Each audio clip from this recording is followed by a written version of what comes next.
Hi everybody, it's Lisa Tamati from Running Hot Coaching. Today I just wanted to go over some really basic tips that can help you with your training.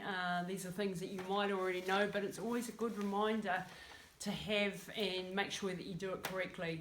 So the first one I wanted to talk about is a really good warm-up and cool-down. Now, how many of us are always rushing for time? We've got maybe an hour to do our training and we try and skip the warm-up or the cool-down. Now this is a really big mistake because warm-ups really get your body, telling your body that it's time for action. And maybe you've been sitting at a desk all day or whatever and everything's shut down. You've got your muscles are all closed up, nothing's really engaged. So before you go out and do it, make sure you spend 5 minutes doing a really good warm-up, and at the end of it, cool your body down. It's telling the body that you're actually stopping now, and it's getting that heart rate back down and stretching out all the muscles that you might have worked out. So those are really important, okay? So that's tip number one. Tip number two, for runners especially, we tend to neglect everything bar collecting kilometres. Now, resistance training and going and doing weights either at the gym or doing body weight training, CrossFit, the likes of that type of thing is really, really important at least twice a week.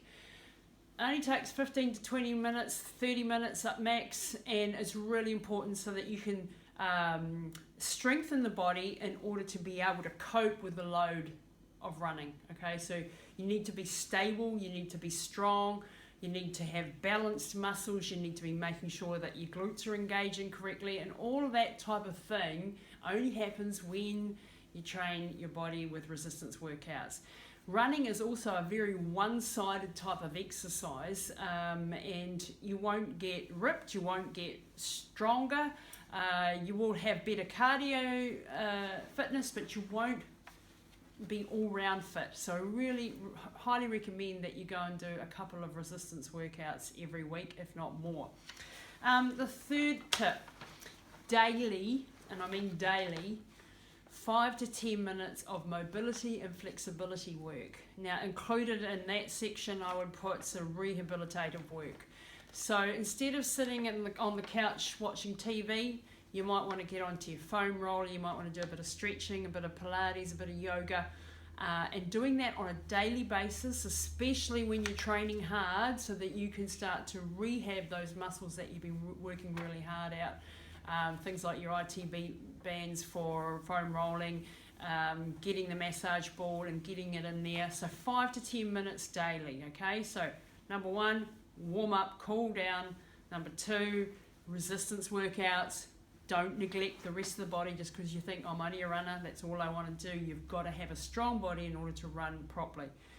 And the third one is flexibility and mobility. Now, flexibility and mobility will help you in your strength workouts, and it will also have you help you have a better technique when you're running.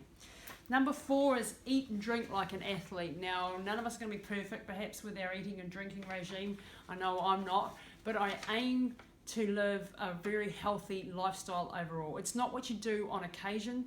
You know, we all trip over and a donut ends in our mouth sooner or later, but it's important to eat fresh, whole foods, as fresh as you can get them, organic if you can afford it, organic if you can, out of your own gardens even better.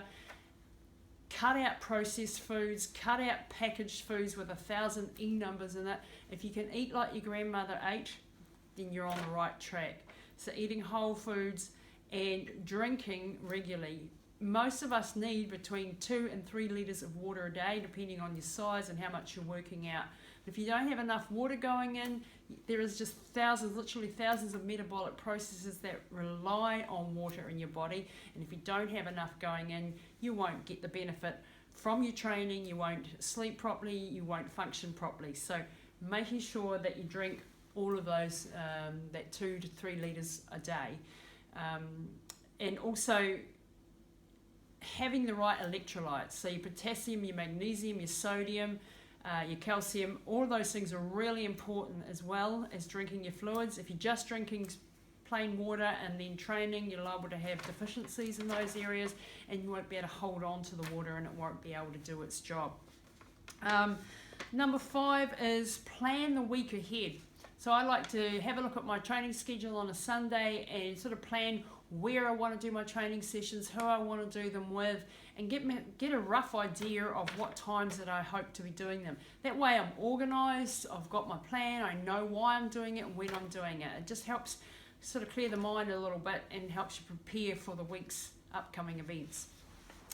And the last tip I wanted to talk to you today about is if you are aiming for a specific run, maybe a marathon, maybe a trail run, maybe an ultra marathon in the hills, in the mountains, make sure you train on the terrain that you're likely to encounter in the race. There's no use going out and training every day on a road if you're going to be running 100 miles up in the mountains. You've got to really be specific. Train those muscle groups that will need to be strong when you're training for the actual race. Okay, so those are my tips for today. Thanks for watching, and we'll see you again soon.